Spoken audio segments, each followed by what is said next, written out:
Welcome to the RE Human Layer Security podcast, the show that flips the script on cybersecurity. I'm Tim Sadler, the CEO and co-founder of Tessian, and in each episode, I'll be interviewing IT and business leaders about why we need to protect people, not just machines and data, to stop breaches and empower businesses to achieve their missions. Hi everybody, welcome to episode 2 of the RE Human Layer Security podcast. In this episode, I'm speaking with Stefan Kasriel, the former CEO of Upwork and a future of work visionary. Now, some companies have been practicing remote working for many years, but for others, the COVID-19 pandemic has forced a remote work environment almost overnight. In my research for this discussion, I was amazed to find that last year, 44% of companies didn't allow remote work at all. And globally, only 52% of people worked from home at least once a week. We're fast forward now to 2020 and things couldn't look more different. And as Stefan says in our upcoming discussion, it's likely we'll never go fully back to our old ways of working. Stefan shares his tips on how to build a remote working strategy for the long term, his opinions on what the future holds, and explains why he believes flexible working is a win-win for everyone. Stefan, can you tell us a bit more about how distributed working was built into Upwork's DNA? Yeah, there's an expression here. So first of all, thank you for having me, Tim. This is fantastic. But one of the expressions that people use in the Bay Area is eating your own dog food. And so Upwork is a website and a mobile app that helps people work from home and helps companies engage with people that work from home. And so we decided from day one that we couldn't convince our customers to do this if we didn't do it ourselves. And so Upwork today is about 2,000 people. There's about 300 of them who work in an office, 2 offices in the Bay Area, 1 in Chicago. But the vast majority of people are working from home. I think we have people in something like 500 different cities in the world. And some of them have been working with the company for a decade or longer. So this is not just short-term gigs for low-value work. A lot of this is core software development, legal services, financial services for the company, just people that are not physically present in the office. 500 offices, that is a huge achievement to have that kind of scale of remote workforce. What have you actually learned along the way about making remote work a success with your team? Yeah, there's a lot of different learnings. I would say increasingly people have documented those learnings. So Upwork has an entire website and it's been updated for the pandemic. Obviously to state the obvious, there's a lot more people that are working from home right now than ever in the past, many of whom were not prepared for this and their companies were not prepared for this. So Upwork has published a pretty meaningful set of recommendations, but it's not the only company that has done it. GitLab has an amazing set of documents, Zapier, Buffer, Trello, which is part of Atlassian. And there's probably half a dozen different companies that have done remote at scale, Automatic, the people behind WordPress, the people behind Basecamp. So I would say, like, at the very highest level, I would just say treat people the way you want to be treated, right? Like, put yourself in the shoes of one of your people working from home, particularly in a time like today where this is not normal remote work. This is remote work where people may be sick, people may be scared of being sick, they may have people close to them that are sick, they may have children at home, they may have multiple people on Zoom at any point in time and not enough bandwidth to connect. And so I would say rule number 1 is empathy. You realize that this is a tough time for everybody, and leading with care and love is probably one of the best things you can do. The second one, which is probably pretty obvious, is if you manage people in different time zones, realize that they have different working hours from you. So switch from a very synchronous model where everybody's on Zoom all day long or everybody's meeting at the same time to something that's more asynchronous, where you do more writing or you do more things on Loom, which is kind of the offline version of Zoom, if you will. And I would say that the third thing is just realize that you need to communicate even more when people are distributed than when they're local. So, repeat yourself, set up meetings when meetings need to be set up, document more than you would otherwise. Don't assume that everybody knows what's in your head, because that's really not true even when they're working close to you, but it's even harder for them to get into your head if they're remote.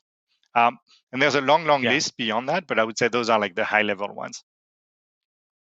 Yeah, and I love that point about leading with empathy. I think it's so important during this time. And obviously, these are, we're seeing the kind of the key takeaways from years and years of trial and error.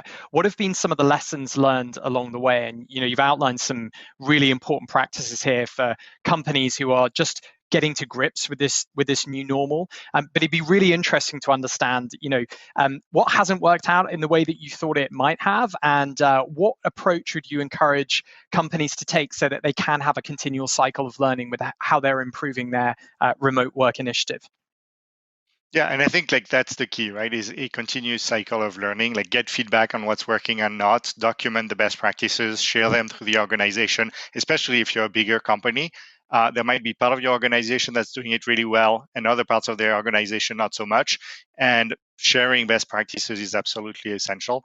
But I would say there's probably two things. One is uh, learn about time zones. If people are in multiple different countries, um, work-life balance matters, and expecting somebody to be always awake from 2 a.m. to 5 a.m. because that's what you need, um, unless that's truly what they were signing up for initially, is probably not a good idea. So when we assemble teams within Upwork, we were always cognizant of having people on potentially two different time zones that were compatible with each other, but rarely on three. So for instance, US plus Asia plus Europe, somebody does not sleep, right? So that's one component of it. The second one, um, which actually is what companies are being forced to do right now, so that's helpful, is when you're switching from a very local model to a very distributed model, the easiest way to do it is not to hire a bunch of people from the outside that are working remotely, but instead to allow your current employees, especially the people that are the most tenured, that really know everybody, know how to get things done.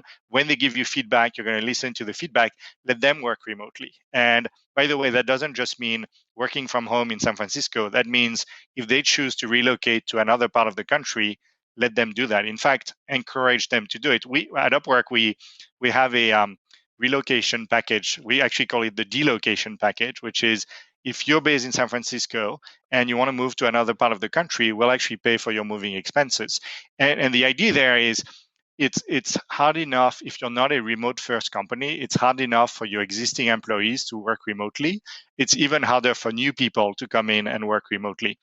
And so the challenge with a lot of companies is they try to go from one extreme, which is, everybody's in the same office, to the other, where you hire a bunch of new people who know nothing about the company and don't know anybody, and have them be successful. And I think the intermediate plan is take your existing people, allow them to work from home. So check, this is happening right now.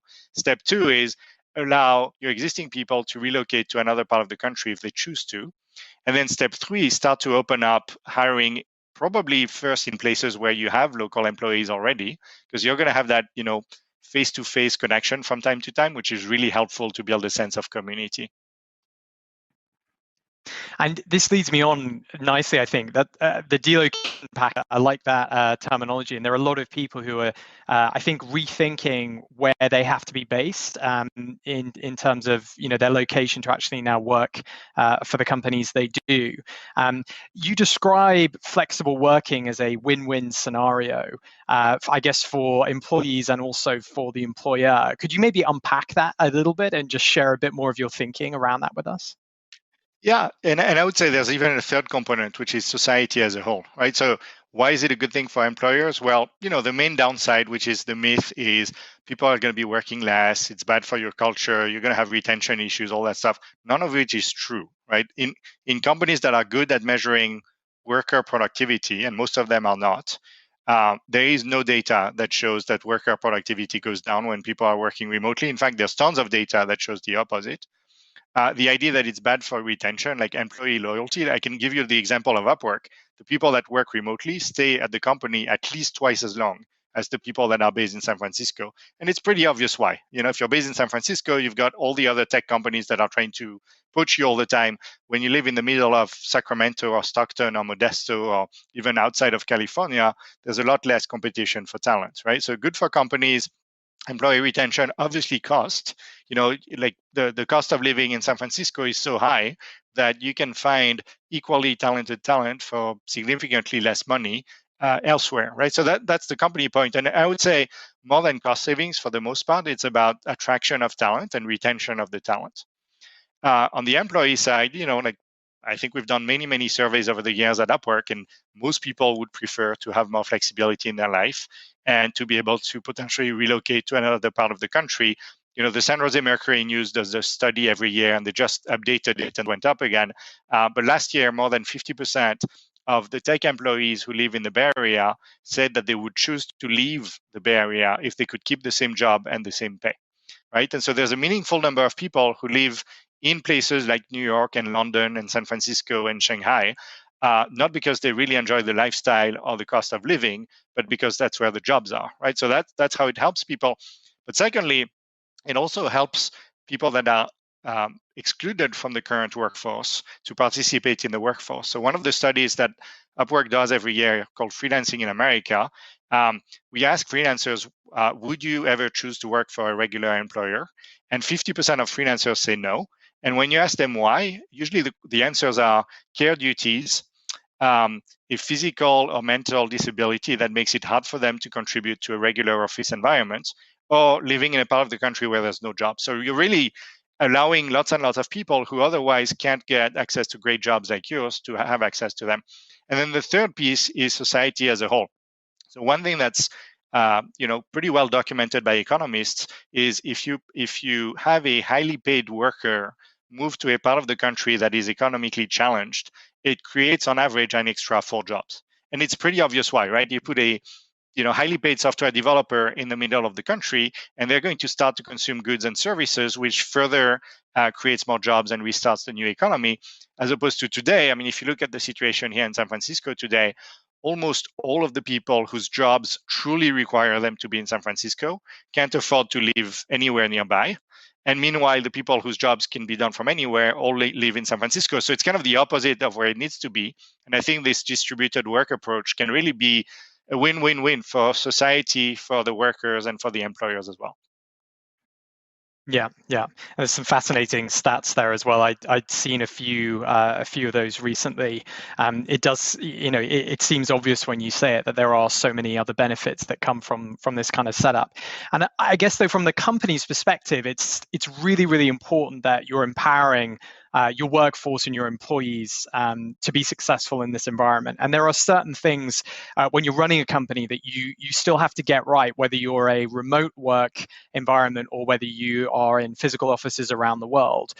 Obviously, a topic very close to our heart is security and thinking about how you keep people secure with the data they're handling, whether they're working from their home office or their front room. It'd be interesting to understand your perspective, some of the things that you've done to empower your workforce overall from a technology perspective, and then when it comes to actually security specifically, what do you think companies need to have in mind? Yeah, absolutely. So there's definitely several components to allowing a distributed workforce to be successful. There are human resources related matters. There are legal related matters, right? Employment is regulated in just about every country, so you need to understand what you're getting yourself into. Usually there's tax and accounting implications. If you have nexus in multiple states in the US, let alone if you have people in multiple countries and you employ them directly, this might create financial, tax, and accounting matters that you need to resolve. And then to your point, there's huge security considerations that you need to take into account. And I would say, like in the case of Upwork specifically, there's two different natures of the issue, if you will. One is bring your own device, right? Most of the people on Upwork are freelancers. We don't send them a laptop. We don't send them an iPhone. We don't control their environment. But then they get access to secure environment of the Upwork infrastructure, right? So securing a bring your own device type of environment, absolutely critical. The second one is we don't know where they are. When everybody's in the office, you know that you don't have people spying on them from the behind them on Starbucks. When they're somewhere else in the world, you can't assume that, right? So you need to design systems and policies to make sure that the intellectual property of the company and the security of the company is not compromised. So to give you one example, very early on at Upwork, we decided that anything that needs to be secure should be behind the VPN, irrespective of whether you're working from home or working from the office, right? And so we've really, from day one, said location should not matter. There's nothing magical about the office. We should always assume that you are in a non-trusted environment and make sure that we build systems to accommodate for that. Yeah, and this also comes down to the point as well, I imagine, of the culture that you create as a remote work company. And we used to building culture, or certainly as a CEO, I've been used to building culture when you have people in the office, you can get people together, you can do socials together, those kinds of things. What are some of the tips that you have for organizations who are thinking about how you actually create a really, really amazing culture as a remote company, and having to consider all of these other things like the practices, and you ran through some of them: HR, legal, security? Yeah. Well, I would say other than right now where everybody's stuck at home and really can't meet face to face, in general, I think most remote first companies tend to do lots and lots of face to face meetings. At Upwork, we had a meaningful travel budget where we would do meetups. So not 2,000 people in the same place, which doesn't work for most people, but we would give agile teams a small budget every year so that they could meet up in a cool city, and every time we'd have meetings in Budapest and Madrid and Chile and where have you. And it's a great perk for people. And for a couple of weeks, they would be in an Airbnb and they'd be coding during the day, and they'd be socializing in the evenings and weekends. And people tend to really like that, right? And so face to face does matter. I think we're going to go from a world where we organize offsites to a world where we organize on-sites, if you will. But this is really true. Like, there is a social connection at work that is hard to do over Zoom, and regularly you need to update it by having face-to-face meetings. Now, that's not really possible right now, but I would say the second part to your answer is culture is bigger than just free coffee in the office or ping pong table or what have you. Culture is a set of values and a shared purpose. And one thing that's amazing, people everywhere in the world, or at least everywhere in the US, is you're widening the talent pool so much that you can find people that are really passionate about what you do. Um, and so as a result, you can find people who really live the values, live the purpose of the company. They're here because they truly believe in the mission of what you're trying to do. And that, to me, is really what culture is about. Yeah, it's so important. I couldn't agree more. And I think as well, for many companies, it's also a good thing that they're being stretched and they're being challenged to think deeper than just some of the kind of superficial, skin deep perks maybe that otherwise would have substituted something that is altogether so much more important for companies. And I have to ask you that we've spoken a lot about remote work. This is something you've been practicing for a long time now. What is your thesis? What's your opinion on the future of work? And I guess I'm specifically interested as well. This change, I guess nobody saw coming, and this way that we've been accelerated to remote working. What do you think it means for the next 5 years in terms of companies and technology, but also outside of our sector? I think it just accelerated the future by a decade. A sobering fact is, I think the virus has done more in 3 months than I've been able to do in 10 years. But we've really gone into the future in a really big way. And I think what really matters here is to understand what's not working and fix it quickly. There are plenty of things that you can do wrong. This is the time where we can improve diversity, we can improve inclusion, and we can improve efficiency and have more efficient companies. And so I think it's really important for companies to poll their managers, to poll their employees, and to figure out, very quickly, like, what are we not doing well, and to optimize for it, because that train has left the station and it's moving fast right now. Yeah. So you think that I guess this change will show companies a way of working that means that, whether they like it or not, we're not going back to the way things were. This is something that's here to stay. And whether we go to hybrid environments or fully remote environments, we now have to adapt to this new way of working. Yeah, I mean, I doubt that every company is going to be fully distributed anytime soon, right? I mean, there's definitely going to be a hybrid model, which is one thing that companies need to figure out, is how you become inclusive of the remote workforce when there's a lot of people still in the office. But I think there's a lot of misconceptions companies had about remote work that are being disproved right now. Now, to be fair, I think there's also a concern right now that because people are working from home in conditions that are not ideal, as I said earlier, people that are sick and people that have kids that are, et cetera, et cetera. I mean, I think some companies might come to the wrong conclusion, which is, wow, this was a real failed experiment. We can't wait to have everybody back in the office. But the reality, though, is the workforce has moved on. So if you as an employer, you think you can go back to the old ways, you're going to lose a lot of your team members because they're not moving back. In fact, the place they're moving to might be outside of where they live right now, in a place where they can have a much better lifestyle. Frankly, I think the workforce is going to be voting with their feet. If you don't allow people to work more flexibly post-COVID, there's a lot of employers who will, and they'll attract the best talent.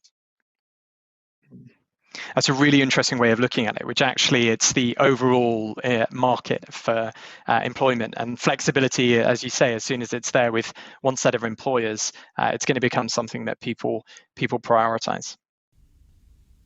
So there you have it. Remote work has its benefits for employers, employees, and society. And so in Stefan's opinion, we've accelerated the future by a decade. And it's time for businesses to consider what the long-term strategy for a hybrid or remote way of working will be. Whatever their decision, securing people and empowering them to work both productively and safely has to be a priority, as employees can now work from anywhere. If you want to learn more about securing your hybrid workforce, we have plenty of great content and actionable advice over on the Tessian blog. And that just leaves me to say thank you very much for listening. We'll be back with more human layer security insights in our next episode. But if you can't wait that long, you can visit our blog at tessian.com/blog, where you'll find lots of amazing content, advice, and tips. And if you enjoyed our show, please rate and review it on Apple, Spotify, Google Play, or wherever you get your podcasts.